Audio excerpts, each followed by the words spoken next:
Salut la famille, j'espère que vous allez bien. Bienvenue une fois de plus sur notre chaîne préférée Chronique Afrique. Aujourd'hui, on se tape d'autres nouvelles informations du côté du Mali.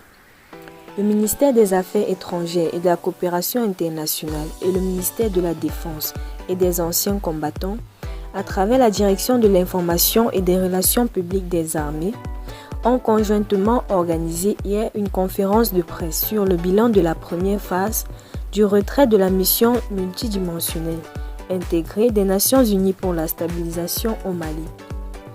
C'était hier dans les locaux du département en charge des affaires étrangères.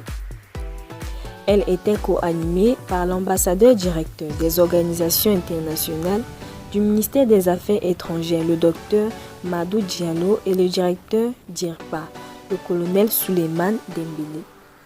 Le docteur Madou Diallo a d'abord rappelé que, conformément à la vision du président de la transition, le colonel Assimi Goïta, un comité de suivi de la mise en œuvre de la résolution 2690 relative au retrait de la MINUSMA a été mis en place.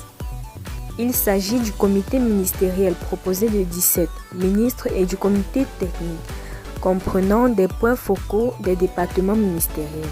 Le premier est de charger de définir les orientations politiques et stratégiques du retrait, a précisé Madou Diallo, qui ajouta que ce comité a réuni de manière régulière avec la direction de la MINUSMA pour évaluer et fixer les actions prioritaires nécessaires à la réussite du processus. Parlant du désengagement du personnel, le directeur Diallo a révélé qu'à la date du 4 août dernier, 1734 casques bleus ont quitté le Mali sur les 15 000 présents que compte la mission ONUSIM. Concernant le groupe de travail, 2 activités programmatiques, tâches à transférer, le conférencier a expliqué que les thématiques retenues ont fait l'objet d'échanges entre les deux parties. Le processus politique et de paix, la question du centre, les questions humanitaires et de développement économique, social et culturel, la question de la justice ainsi que la refondation de l'État a été énumérée le diplomate. Restez toujours courtois en commentaire et respectez les règles de communauté.